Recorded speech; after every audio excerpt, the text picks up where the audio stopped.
Hello! Everybody's been asking me how I do one pair of mitts with one set of needles. Well, here is how I do it. I hope you enjoy. Jax, what are you doing? Here it is. Okay, so first you start off with 2 balls, 2 place markers, 1 set of circular needles.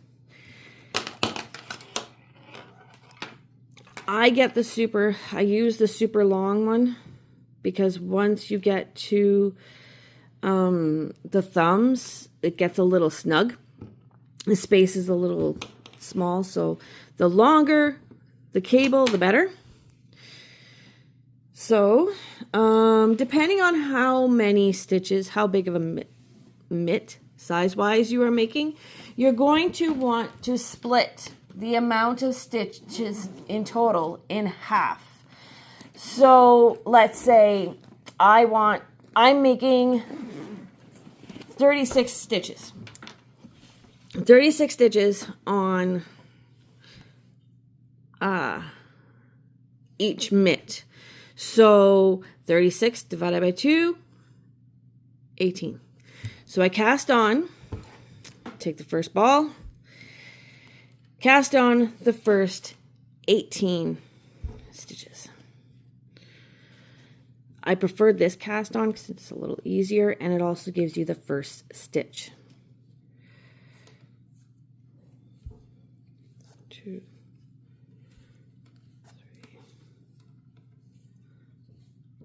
3, 4.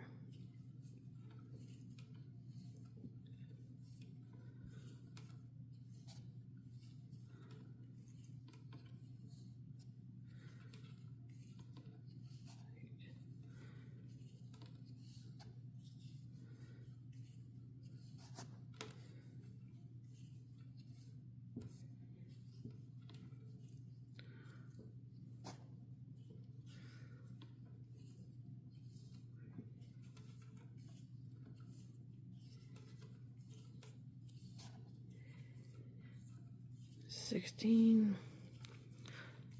17, 18. Okay, so you have your first 18 stitches on from your first mitt on the needle.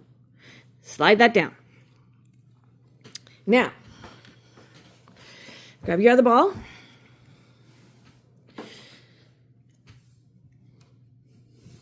And you guessed it, cast on 18. 1, 2, 3, 6,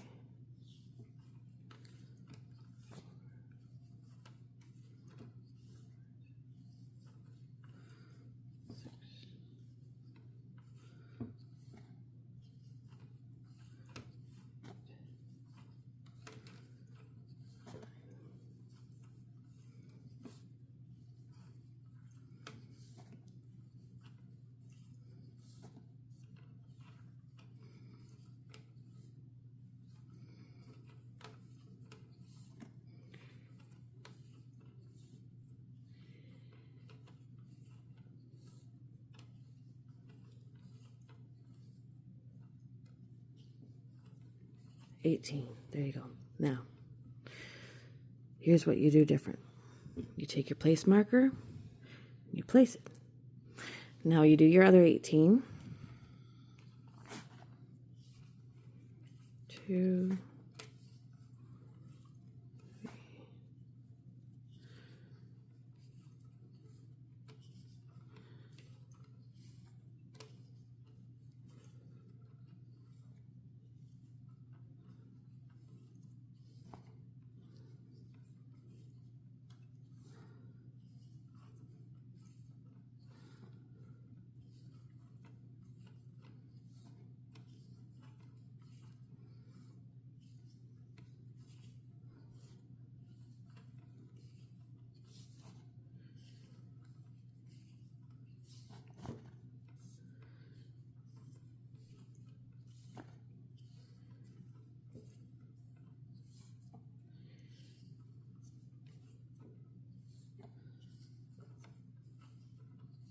you go. So there. You've got your complete mitt. One mitt completely ready to go. Now you take your needle. Now remember, you place that marker there. There's a reason why we place the marker there. You take the cable, give yourself enough, take the cable, and this is where you bend it, and this is where you create the magic loop. And you just do this, and you feed it through, okay? Until, oops. Okay, so you just, this one's good. It's your second one. It's ready to rock, okay? Now, but this one, we only have 18 stitches on it. No fear. Let's get her done. So you take, it's easier to bring it up to the second needle. Side by each. There you go. Get that. Sometimes it gets annoying because it gets mixed up. So now we go have to put the second set of stitches onto this one. No problemo. Try not to twist it, and then you cast on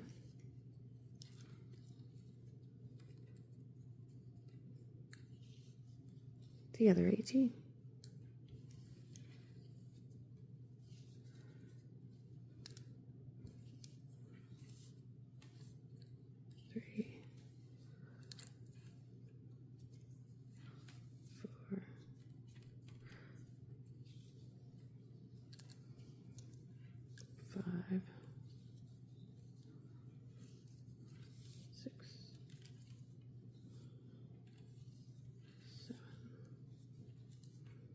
Ooh.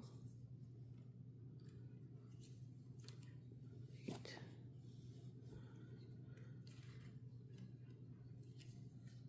9. 10.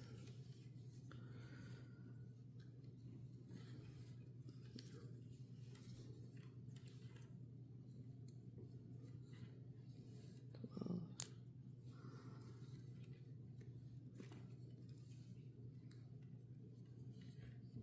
13.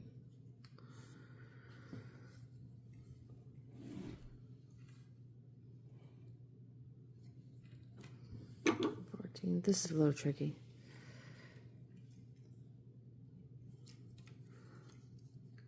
15. 16. 17. 18. There we go. Now, ta-da! There's your second mitt. Now, start knitting in the round. Try to keep them a little close. Just don't mix the two together. Make sure it's not twisted. It's not perfect. Now we are ready to rock. Alrighty, mitt number 1. The pattern that I'm using is a rib. It calls for a rib stitch at first. So take your tail, combine them together, get your place marker ready, knit the first one. See? Now we are going to start the round. 1, put place marker, make sure your row counter's ready, yep. And you start knitting the round.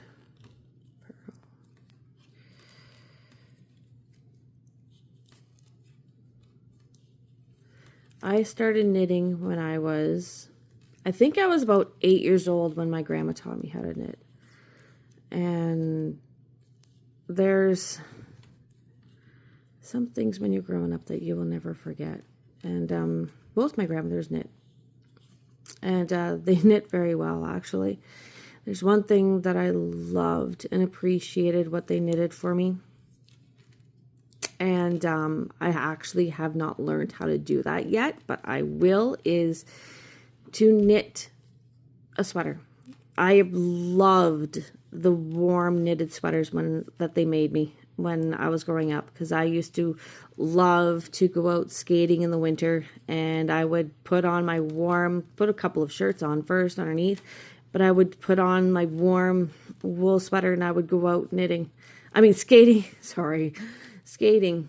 And I loved it because I preferred those than using a coat, because I found when I was skating, my coat would always restrict me.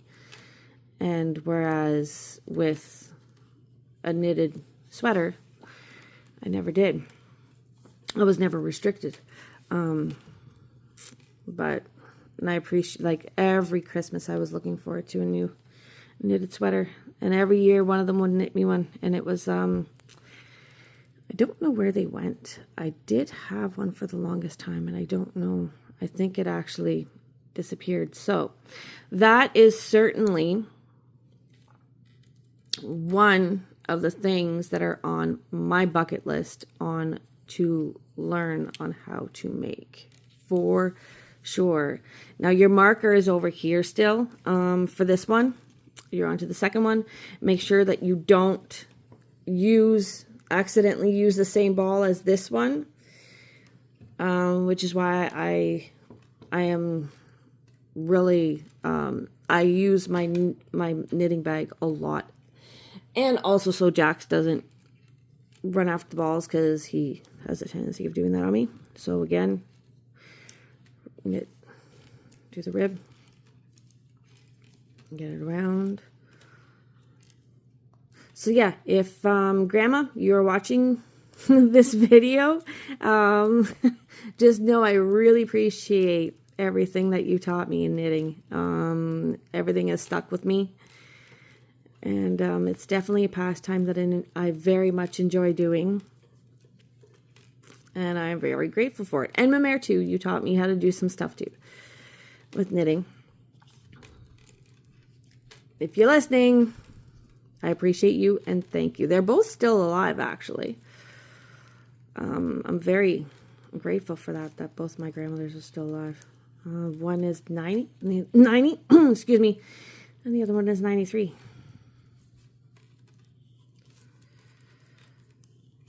Alrighty.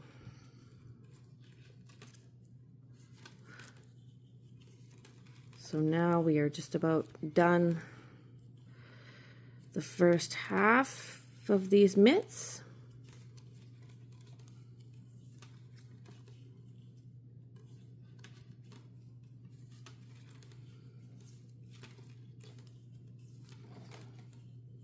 There we go. And now we turn around. So take the place marker, set it aside for now. Or just let it go flying again. Okay, here's the trick. Make sure it's not twisted.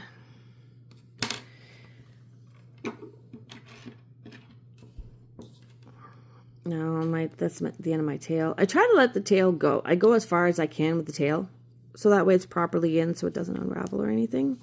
Some people only do the first 3 stitches, which is fine.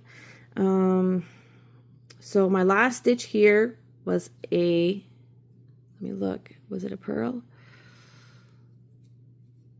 Yes, it was a purl. So I start my round with a knit. Of course, if you start your round you end with a knit, you start this part with a purl.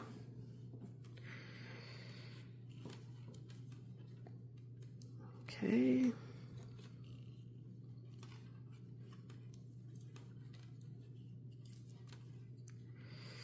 The trickiest part of this is actually, honestly, just getting it started. Once you get it going, it feels like the project is a little longer until you remind yourself that you're actually doing 2 at the same time. There we go. Now, just about done here. The trickiest part about doing 2 at a time is trying to make sure that the balls don't get tangled.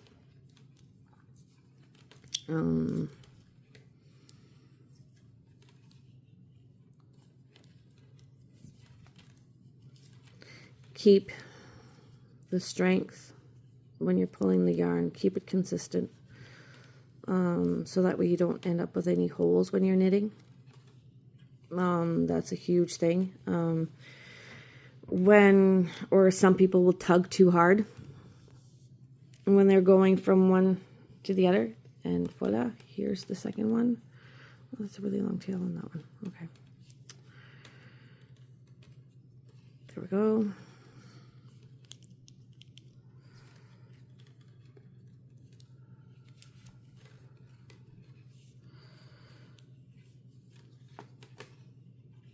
And one thing too, you want to make sure when you're first starting off, make sure that there's no twists in your yarn on either side, because the second there's a twist, you're not going to be happy with it. So if there's a twist, just either try to untwist it or redo it. Never be discouraged on having to redo a project 1,000 times. There was this blanket that I made for my nephew.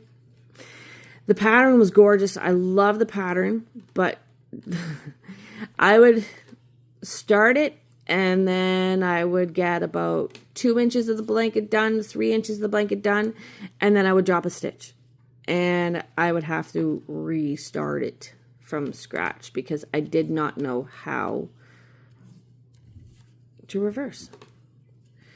So leave a comment and see if you would like me to make a video of how to back up your work if you lose a stitch.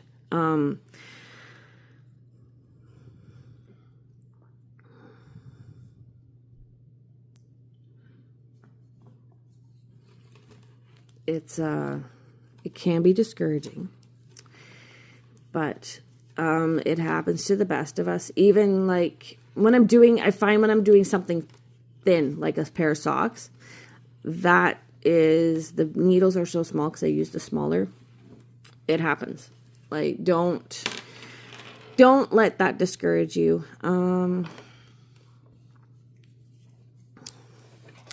Just keep trying. Now I'm going to do one more row. Just to show you how to move it. And see, the yarn is still separate. Yeah, they're a little on top of each other there, but that's not hard. You just flip it around and you're good to go. And that, ladies and gentlemen, is how, and that's how you do it. Very simple. Two mitts, one set of needles. See you next time.